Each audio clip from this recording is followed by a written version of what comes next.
That's what it feels like today. Shalom and blessings, children of Yahuah and the truth. Everyone needs a fake Today we will be starting part 17 of the Action Besorah, Yahuah's Redemptive story. A miracle at Mizpah, based on 1 Samuel 7. Young Samuel grows up to be a Yali man, and after years of struggle under the Philistines, the Yashreelites are finally ready to listen when Samuel speaks. Return to the Adonai, worship him with all your hearts, and Yahuah will deliver you from the Philistines. Good. Samuel is right. Let's throw away our idols and worship Yahuah. Let's all go to the city of Mizpah where we can repent and pray together. Eagerly the people follow this man who speaks boldly for Yahuah. By the thousands they set out. But the Philistines discovered the great march to Mizpah. If thousands of Yashreelites are massing at Mizpah, it can mean only one thing. They plan to attack us. We'll strike before they do, and this time we'll crush them so badly they'll never fight again.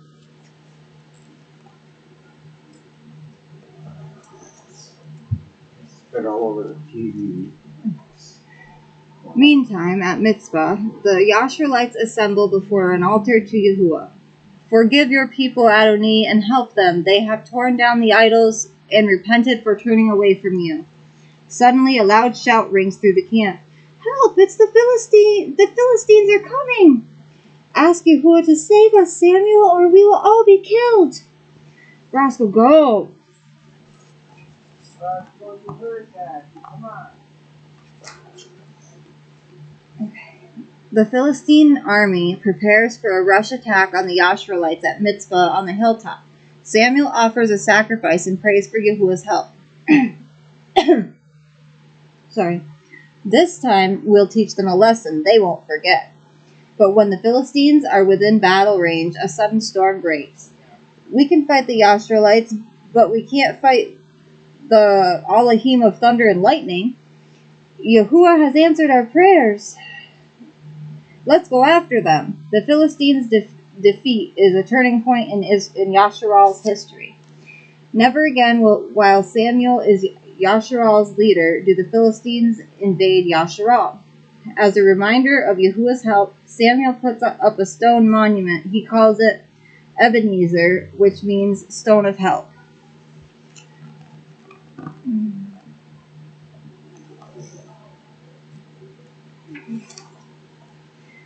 Search for a king, based on 1 Samuel 8 through 10. For years, Samuel judges the people of Yasharal, and there is peace. But as he grows old, the tribal leaders become worried. Samuel, you're getting older. Give us a king to be a leader. Let us be like the other nations. Why would you want to be like other nations? We've been conquering those other nations. But very well, I will ask Yahuah. Later, Yahuah wants me to warn you what a king will do. He'll send your sons to battle. He will make your daughters become his servants. He'll take your crops away from you and use them to feed his royal court. Maybe so, but we still want a king. Again, Samuel prays to Yahuah. Then, fine, Yahuah will give you exactly what you've asked for. Go home and I will send word when I have found a king for you.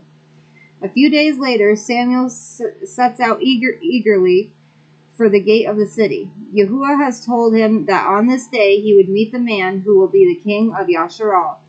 Maybe the prophet of this town can tell me where my father's donkeys are. That must be him.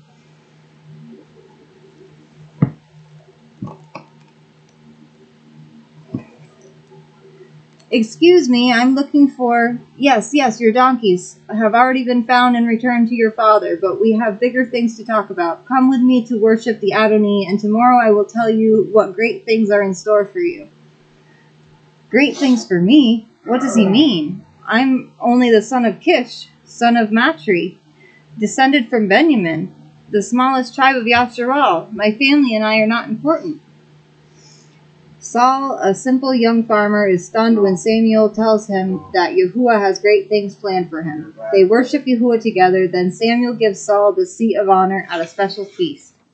Samuel told us 2 days ago to cook this portion special just for you. How did he even know I was coming? Today, especially after what this kid did last night, and so many people mad. 4 apartments, and they're just to see how many people are mad. Samuel doesn't explain anything to the guests at the feast, but early the next morning he leaves the city with Saul and his servant. Send your servant on ahead, Saul. I have a message for you from Yahuah. The Adonai has anointed you to rule over his people. Call on the Adonai, and he will be with you. And these will be the signs, so you know I speak the truth. On your way home, someone will confirm that your donkeys have been found. As you approach the gates of Gibeah, you will meet a procession of prophets playing musical instruments and prophesying. You will prophesy just like them. Still bewildered at everything that's happening to him, Saul sets out for home. Everything happens as Samuel predicted, including Saul being caught up in the spirit and prophesying. Saul's neighbors are very surprised to witness this public display. Is Saul a prophet now?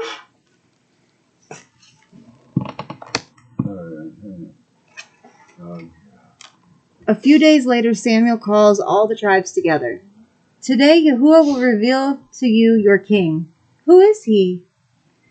The people cast lots, knowing that Yahuah's spirit will decide the outcome. Slowly but surely, the choice for their new king gets narrowed down. Our king will come from the tribe of Benjamin, and the clan of Matri, and the family of Kish.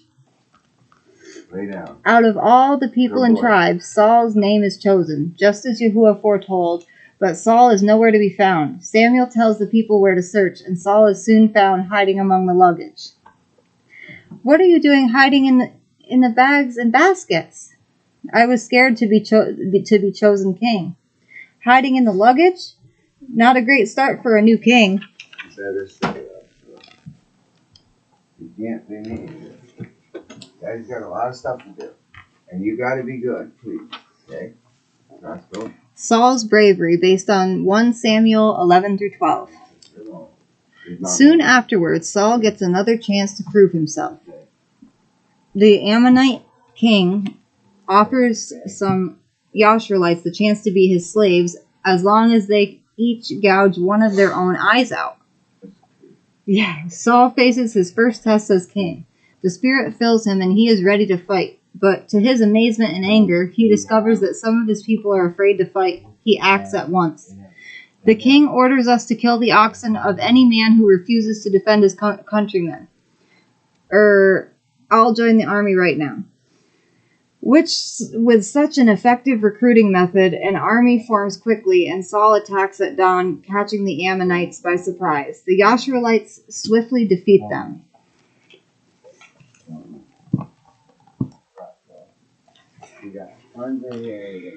Proud of their victory, the Yashvilites shout their praises to Saul. Sure, they're all for you today, but what about the men who didn't want you to be king? They should be killed. No, man will put to death for that. No man will be put to death for that.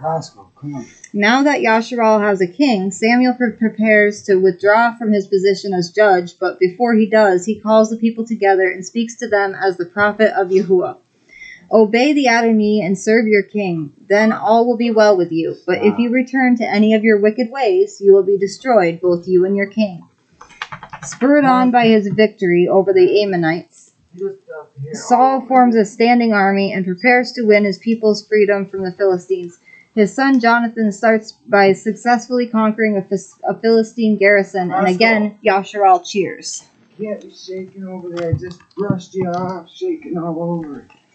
Where did he shake? Right there. Oh. Honeycomb argument, based on 1 Samuel 13 through 14. No. The Philistines immediately planned their counterattack against this upstart king and his brave son. Take 3,000 chariots, 6,000 horsemen, and all our infantry. Set up a camp at Michmash. From there we can send out raiding parties that will draw Saul from his stronghold at Gilgal.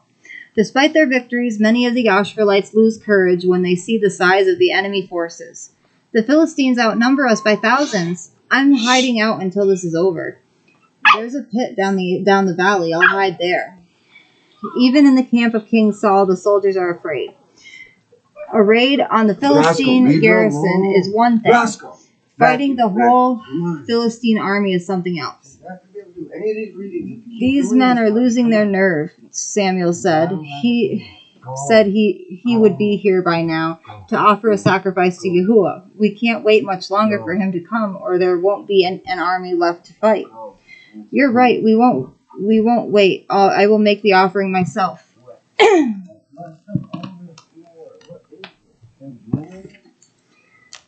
Saul no sooner finishes performing the sacrifice when he sees Samuel coming. I was afraid my people would run away before you got here, so I offered the sacrifice.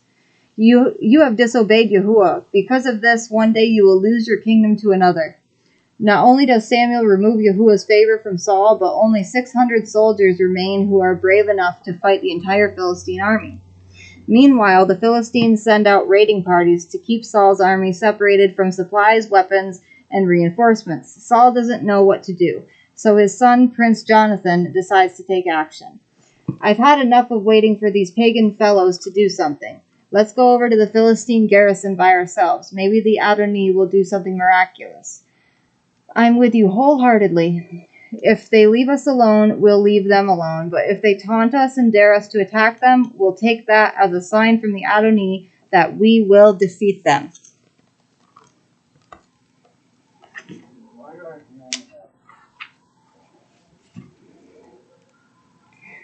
Okay. Secretly, Jonathan and his armor bearer leave camp. When they reach the foot of the cliff that leads to the Philistine garrison, the enemy dares them to come up and fight. Boldly, Jonathan and his friends scale the cliff. Follow me, since the Adonai is with us. We don't need a lot of soldiers. At the top of the cliff, they attack with such daring that the Philistines flee in panic. In their confusion, the Philistines even attack one another. From his camp, Saul sees the Philistines retreating. When he discovers that Jonathan is missing, he knows who must be responsible for this miracle. Saul's soldiers run to catch up to Jonathan and join in the attack.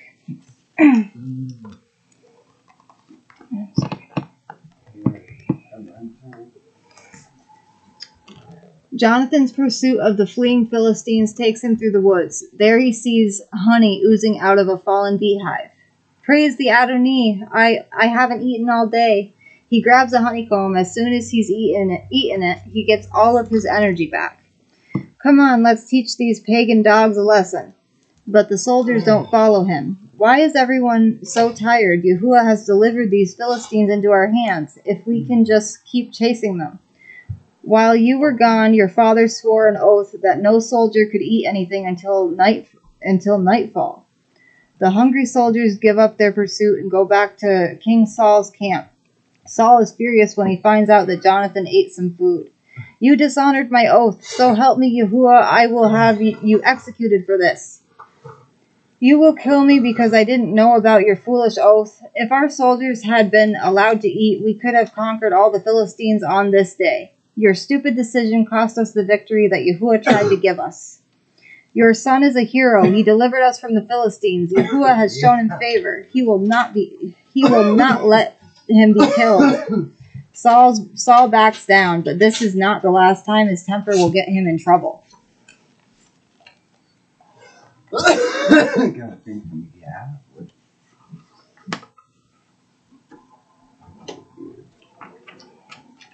The Final Strike, based on 1 Samuel 15. Even though the Philistines are not completely defeated, they stop bothering Yasharal for a while, but other enemies continue to trouble the people. One day, Samuel calls Saul to him. The Adonai wants you to destroy the Amalekites. They have been enemies of Yasharal ever since our people left Mizraim, or Egypt. Destroy everything. Don't bring anything home with you, for this is not a war to get rich. Saul attacks the Amalekites and drives them back toward Mizraim. But instead of killing everything, he brings the best of the sheep and oxen home with him. At Gilgal, Saul comes face to face with Samuel.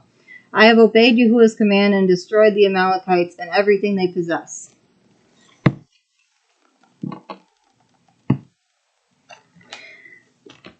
Really? Then why do I hear the noise of sheep and oxen? I thought I'd save some of the best animals to sacrifice to Yahuah. Obedience is better than sacrifice. This is the second time you have disobeyed Yahuah. You've rejected the Adonai. Now he will reject you as king. You may tear my robe, but Yahuah will tear his kingdom away from you and give it to a better man. No, my people, Saul tries to stop Samuel from leaving and accidentally tears his cloak. At first, Saul tries to lay blame on his people, but finally he admits he has sinned against Yahuah. Samuel prays with Saul and then goes home, never to visit the king again. But I've lived in water. You can't even do that stuff in water. Unless you have your own house. You gotta have your own house to park. Okay, next time I will be reading Yahuah's New King.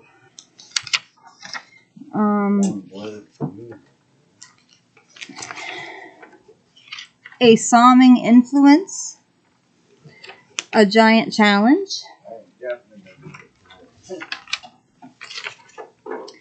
And The Jealous King. Yes.